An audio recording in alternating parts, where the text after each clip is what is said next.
Bonjour à toutes et à tous et bienvenue dans l'épisode numéro 10 de la Revue Tech. La Revue Tech, c'est le podcast vidéo qui vous résume tout ce qui s'est passé dans le monde des nouvelles technologies durant les 15 derniers jours.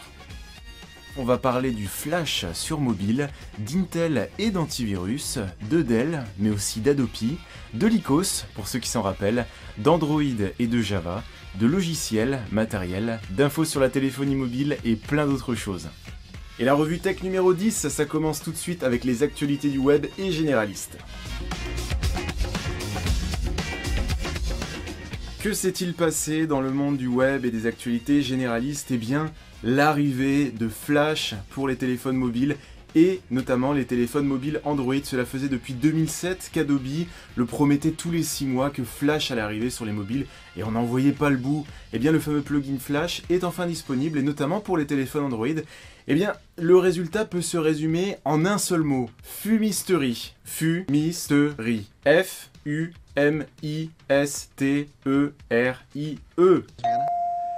Au final, les tests ont montré que sur un Droid de deuxième génération ainsi qu'un Droid de première génération, eh bien, la lecture vidéo est très souvent saccadée, les contrôles ne répondent plus. La plupart du temps, l'interface des sites en Flash n'est absolument pas prévue pour le tactile et que le seul moment où tout s'est bien passé dans le test, c'est quand le navigateur du Droid est passé automatiquement en mode HTML5. Donc, si déjà les développeurs auront à redévelopper leur site en Flash pour leur permettre d'être navigables et optimisés pour le tactile, peut-être il faudrait songer à les réécrire en HTML5 tout simplement. Si vous avez envie de tester Flash sur votre téléphone Android ou de voir les différentes vidéos de test pour pouvoir apprécier la qualité finale, n'hésitez pas à les retrouver dans les notes de l'émission. Intel rachète l'éditeur de solutions antivirus et de sécurité McAfee pour 7,7 milliards de dollars. Et c'est tout, on ne sait pas trop bien ce que va en faire Intel, mais le géant de Santa Clara a déclaré que prochainement, les solutions antivirus seront directement intégrées dans les microprocesseurs. On va dès à présent parler de Dell, cette grande marque de PC. Est-ce que Michael Dell va-t-il devoir quitter sa propre entreprise ? C'est ce qu'un document de la SEC, qui actuellement fait une enquête entre les accords un petit peu officieux de Dell et de Intel, a montré. Plus de 25% des actionnaires souhaiteraient un départ du PDG et créateur de l'entreprise Dell, qui porte d'ailleurs son nom, pour ne pas avoir réussi à prendre place sur le marché des baladeurs de musique, qui se sont, les baladeurs Dell, on n'en a jamais entendu parler tout simplement parce qu'ils se sont fait écraser par les iPods, ainsi que de la téléphonie mobile. Dell a d'ailleurs arrêté de produire des téléphones et recommence un petit peu tout doucement sous Android sur des modèles qui sont actuellement vendus en Chine. Et tout simplement pour aussi le fait que Dell a perdu sa place de premier constructeur de boîtes moches pleines de câbles dans le monde. Et tout simplement aussi du fait que Dell a perdu sa place de leader des fabricants de PC dans le monde. Une affaire à suivre. France.fr est désormais accessible. Alléluia mes frères.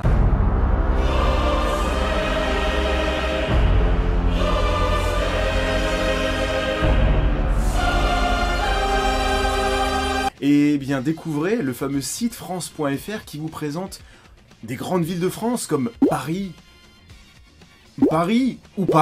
Et contrairement à ce qui avait été honteusement annoncé par un journal dont je ne citerai même pas le nom, le site n'a pas coûté 4 millions d'euros. Non, il en a coûté 3 millions d'euros pour un site, 28 000 euros pour un logo et 100 000 euros pour rafraîchir le design. Eh oui, non mais, la revue Tech ça sert aussi à ça, ça sert aussi à rétablir des injustices quand il y a des journaux qui balancent des inepties.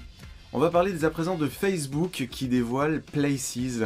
Eh bien Places, ce sera un petit service qui sera disponible sur l'application Facebook mobile qui vous permettra directement en un clic de dire à tous vos amis où vous êtes, si vous aimez, découvrir si en ce moment même l'un de vos amis se situe sur le même lieu que vous ou à proximité, et ainsi vous rencontrer et vivre des escapades folles.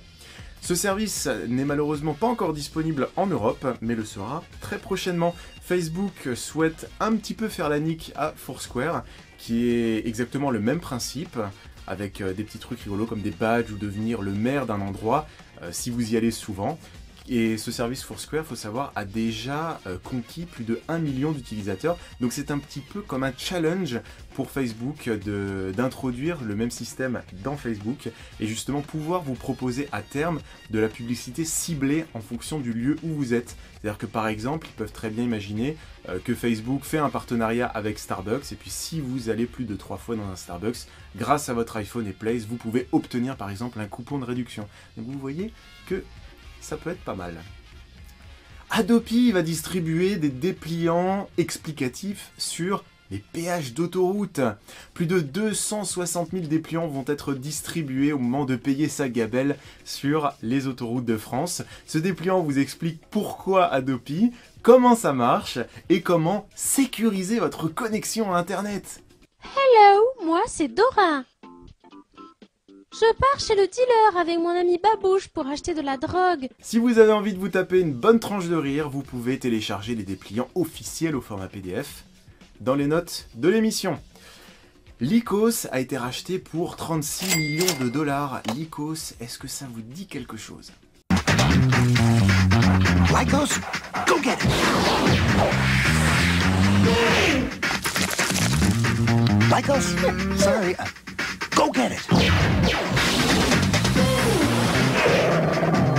Unleash the new Lycos and the internet is at your command. So, no matter what you're looking to retrieve, Lycos will hunt it down quicker and easier. Lycos, go get it! Hi, I'm Claudia. Good boy! Le fameux Lycos va chercher qui avait envahi nos téléviseurs dans les années 98-2000 et qui avait notamment racheté le fameux Caramel et Multimania pour ceux qui s'en rappellent.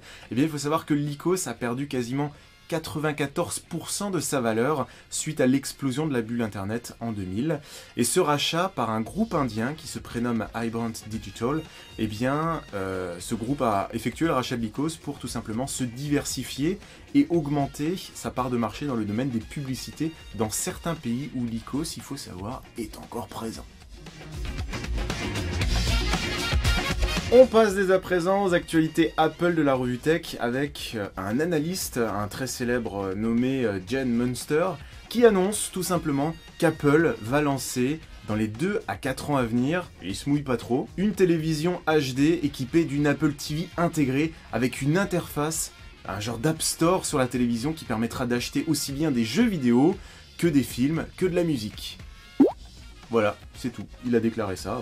Tant mieux pour lui, hein. Je déclare officiellement qu'un iPhone 5 est en chantier. Attends, je déclare officiellement qu'il va y avoir un nouvel iPhone l'année prochaine. Je déclare officiellement que l'antenne et le design sera totalement différents. Putain, ça vaut le coup d'être payé des milliards de dollars par an hein, pour sortir des conneries comme ça. On va dès à présent parler de l'iPad qui ferait beaucoup de mal aux ventes des netbooks. L'un des plus gros constructeurs au monde de netbook, Asus, a vu ses ventes fondre au soleil depuis que l'iPad est sorti et n'a écoulé qu'un petit 1,4 million de netbooks au dernier trimestre. Asus sera donc très loin de ses 8 millions de netbooks vendus en 2010 et Asus prépare déjà l'arrivée de ses propres tablettes à la fin de l'année sous Android et peut-être Windows 7 sous le nom de iNote et iPad. Toute ressemblance avec un nom qu'on connaît déjà est totalement fortuite et confuse. Apple a aussi acquéri un alliage de métal, aussi bizarre que ça puisse paraître, et cet alliage de métal s'appelle Liquid Metal. C'est une licence qui lui accorde le droit d'utiliser cet alliage de métal de manière exclusive dans le monde de l'électronique grand public, ce qui fait qu'on ne pourra avoir que des produits utilisant le liquid metal que chez Apple. Alors le liquid metal, qu'est-ce que ça apporte par rapport à tous les autres matériaux métalliques que l'on connaît? Eh bien le liquid metal serait 2,5 fois plus solide que le titane et 1,5 fois plus dur que le métal brossé, tout en étant plus léger et permettant de designer des objets beaucoup plus fins. Donc on aura encore plus de jolis produits uniquement chez Apple. Et on passe dès à présent aux actualités Microsoft de la revue Tech, enfin aux actualités, à l'unique actualité Microsoft de la revue Tech. Malheureusement, Il n'y en a pas beaucoup eu cette semaine chez Microsoft. Mais par contre, elle répond à une question que je vous avais montrée dans l'ancien épisode. C'était qu'est-ce que c'était cette fameuse image dont on ne savait rien et qui était le nouveau périphérique de Microsoft. Est-ce que Microsoft allait lui aussi sortir sa tablette tactile? Eh bien malheureusement non. Malheureusement non, ce n'est pas une tablette, c'est une souris. Microsoft a dévoilé la nouvelle ArcTouch. C'est une souris complètement tactile sur l'extrémité, un peu comme la Magic Mouse d'Apple, mais qui dispose d'une forme qui a l'air bien plus agréable à prendre en main, notamment du fait que cette souris peut complètement s'aplatir. Visiblement, ça servirait à mieux la ranger. Je ne sais pas si vous rangez votre souris, mais Microsoft nous dit voilà, cette souris peut complètement s'aplatir. Donc au-delà du fait qu'on peut complètement l'aplatir, pas trop à quoi ça sert, eh bien, au moins on peut la régler en fonction de la disposition de sa main, vu que chacun prend la souris différemment. On peut vraiment définir l'arc de cercle pour que vraiment elle épouse les formes de votre main. Donc voilà, c'est une souris toute tactile, elle coûte environ 70 $. Ne vous méprenez pas, ne faites pas une tête comme vous venez de faire. 70 $, c'est un prix tout à fait normal pour une souris toute tactile. Si vous allez chez Apple, ça va être du même acabit. Et on passe dès à présent aux actualités Google de la revue Tech, et préparez-vous parce qu'il y en a un sacré paquet, avec Google qui malheureusement connaît ses premières difficultés avec la fameuse Google TV, cette boîte qu'on va pouvoir brancher à sa télévision et qui va nous permettre d'accéder à un genre à une genre de fenêtre sur internet grâce à Google Chrome, où on va pouvoir directement depuis sa télé regarder des vidéos en HD sur YouTube, regarder une chaîne de télévision, faire une recherche et pouvoir directement entre guillemets créer sa propre chaîne de télévision à la demande. Et bien les plus grosses chaînes, les plus gros créateurs de contenu aux USA sont très réticents à mettre leur contenu justement à l'intérieur de la Google TV ou leurs séries, par exemple pour ceux qui font des séries aux États-Unis, de peur justement de voir leur contenu et leurs séries noyés entre des vidéos YouTube et du contenu que vous aurez très certainement téléchargé illégalement, pour reprendre les termes. Donc on ne sait pas trop comment Google va réussir, certainement avec un gros chèque ou avec des promesses, à réussir à amener du contenu officiel à l'intérieur de sa Google TV, en sachant que les grands groupes comme la Warner, ABC, MSNBC ont déjà bloqué l'accès au contenu à une autre box qui est déjà en fonctionnement, qui s'appelle la Boxee. Donc on attend de voir le dénouement, sachant que cette Google TV est censée sortir à la fin de l'année. Google a présenté le Chrome Store qui nous permettra d'acheter des applications directement à l'intérieur du navigateur Google Chrome et qui seront donc compatibles avec tous les ordinateurs capables d'installer Google Chrome. Donc ça veut dire qu'on va pouvoir acheter des jeux, acheter des applications qui fonctionneront à l'intérieur de Google Chrome, qu'on soit sur PC, sous Mac et sous Linux. Donc c'est une excellente nouvelle. Et cette boutique sera accessible en octobre. Il y aura des applications, des jeux, et ce n'est pas dénué de sens quand on se dit que Google est en train de préparer un système d'exploitation basé sur Google Chrome. Donc on sent déjà que Google est en train de préparer l'avenir en disant voilà, on a un navigateur comme Firefox, comme Safari, on a un genre d'App Store à l'intérieur dans lequel on peut acheter des jeux, on peut acheter des applications et ça fonctionne à l'intérieur du navigateur, donc ça fonctionne sur Mac, sur PC, c'est interopérable. Et d'ici la fin de l'année ou l'année prochaine, sortir justement leur système Google Chrome OS, qui disposera dès lors déjà de plein d'applications, de plein de jeux et du même App Store. Donc on se dirige vraiment vers des ordinateurs où lesquels on aura un App Store et on va pouvoir télécharger des applications dans un genre de magasin où tout sera bien classé. Et il faut aussi savoir que Google est revenu sur cette décision de partage financier, en sachant que au début, ils comptaient faire un peu comme Apple, c'est-à-dire un 70% pour le développeur et un 30% pour Google. Eh bien, ils ont réduit leur marge de 30% à 5%.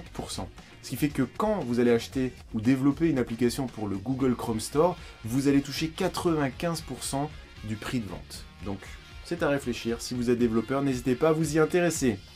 Oracle attaque Google en justice, c'est un peu le choc des titans.